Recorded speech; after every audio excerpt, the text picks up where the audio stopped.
নমস্কার বন্ধুরা, কেমন আছো সবাই? বেঙ্গলি কুকিং অ্যান্ড লাইফস্টাইলে তোমাদের স্বাগত জানাই। যখনই কোনো বাটাবুটি খেতে ইচ্ছা করবে, পটলের ভর্তা একবার এইভাবে বানিয়ে দেখতে পারো। খেতে কিন্তু দারুণ টেস্টি হয়। নিমেষের মধ্যেই এক থালা ভাত কিন্তু শেষ হয়ে যাবে। আশা করি তোমাদেরও ভালো লাগবে। তো চলো পটলের ভর্তাটা কিভাবে বানালাম একবার দেখে নাও। এখানে দেখো আমি 500 পটল নিয়েছি, আর এই পটলের গায়ে যে আঁশটা দেখছো, সেই আঁশটা কিন্তু আমি পুরোপুরিভাবে ছাড়িয়ে নেব না। উপরে যে পাতলা আস্তরণটা থাকে সেটাকেই আমি ছুরি দিয়ে হালকা হাতে চেঁচে নেব। যেহেতু এখানে ভর্তা বানাবো, তাই পটলের খোসাগুলো ফেলার দরকার নেই। এইভাবে পটলগুলো চেঁচে সুন্দর করে ছোট ছোট টুকরো করে কেটে নেব।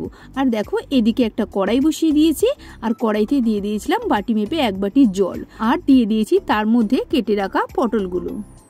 এবার একটু নাড়িয়ে চাড়িয়ে নিয়ে এই পর্যায়ে পটলটাকে আমি ঢেকে দেব। পটলের মধ্যে যে জলটা দিয়েছিলাম সেটা পটলের গায়ে শুকনো করে নেব, তাহলে পটলের মধ্যে যে গুণাগুণগুলো আছে সেগুলো আর জলের সঙ্গে বেরিয়ে যাবে না, আর ফেলেও দিতে হবে না। যেহেতু এখানে ভর্তা বানাবো, তাই কড়াইয়ের মধ্যে তেলটা একটু বেশি পরিমাণে দিয়ে দিলাম তার মধ্যে কালো জিরে আর শুকনো লঙ্কা ফোড়ন। আর এই শুকনো লঙ্কাগুলো দেখছো, এগুলো কিন্তু সব আমি একসাথে ব্যবহার করব না, দুটো রেখে দেবো আর বাকিটাকে তুলে নেব। এগুলো পরে গার্নিশের জন্য লাগবে। এবারে আমি লঙ্কাগুলো কড়াইয়ের মধ্যে কেটে 2 টুকরো করে দিলাম। তারপরে এর মধ্যে দিয়ে দিলাম কুচানো রসুন, আর এখানে রসুনের পরিমাণটা কিন্তু একটু বেশি লাগবে। দিয়ে দিলাম 2 কাঁচা লঙ্কা চেরা।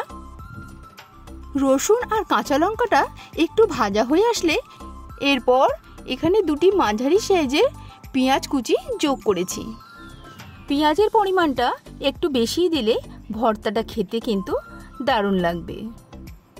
পেঁয়াজকে সময় নিয়ে একটু ভাজা ভাজা করে নেব, যাতে পেঁয়াজের গায়ে সুন্দর একটা লালচে রং ধরে। পেঁয়াজটাকে লালচে করে ভেজে নিলে পেঁয়াজের সুন্দর একটা ফ্লেভার তৈরি হয়, আর এই ফ্লেভারটা যে কোনো ভর্তায় খুব ভালো খেতে লাগে।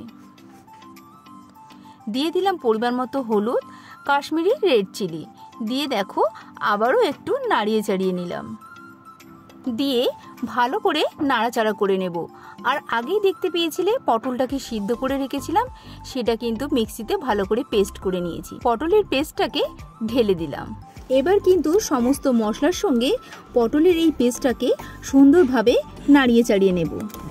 বেশ কিছুটা সময় নিয়ে গ্যাসের ফ্লেম লো টু মিডিয়ামে রেখে মিশ্রণটাকে খুব ভালো করে মিশিয়ে নেব, যাতে পটলের এই ঘনত্বটা আরও একটু গাঢ় হয়ে আসে। এই পর্যায়ে দিয়ে দিলাম পরিমাণ মতো লবণ, আর দিয়ে দিলাম সামান্য কয়েক দানা চিনি। তোমরা চাইলে চিনিটা স্কিপ করে যেতে পারো, তবে ভর্তার মধ্যে চিনিটা দিলে খেতে কিন্তু ভালো লাগবে।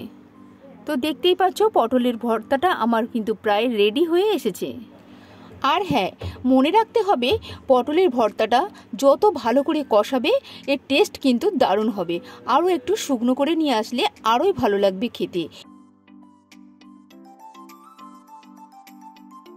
এই পর্যায়ে আমি দিয়ে দেব কাঁচা সর্ষের তেল, আর আগে যে শুকনো লঙ্কাটাকে ভেজে রেখেছিলাম না, সেটা একটু হাত দিয়ে গুঁড়ো করে ওর মধ্যে ছড়িয়ে দিলাম, দিয়ে আবারও একটু নাড়িয়ে চাড়িয়ে নেব। যে কোনো ভর্তায় কাঁচা সর্ষের তেল আর এই শুকনো লঙ্কার ফ্লেভারটা কিন্তু দারুণ লাগে।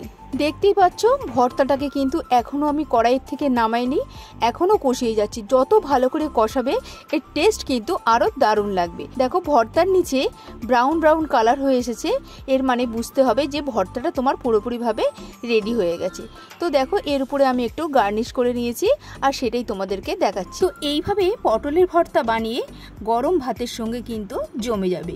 রেসিপিটা তোমাদের কেমন লাগলো অবশ্যই কমেন্টে জানাবে। ভালো লাগলে একটা লাইক করে দেবে, আর আমার চ্যানেলে যদি নতুন বন্ধু হয়ে থাকো চ্যানেলটি সাবস্ক্রাইব করে প্লিজ আমার পাশে থেকো, পাশে থাকা বেল আইকনটি প্রেস করে দিও। তাহলে কি হবে বলো তো, যখনই কোনো নতুন নতুন রেসিপি ছাড়বো নোটিফিকেশনটা তোমাদের কাছে পৌঁছে যাবে। সবাই ভালো থেকো, সুস্থ থেকো, সাবধানে থেকো। ফিরছি আবার পরের কোনো নতুন রেসিপিতে।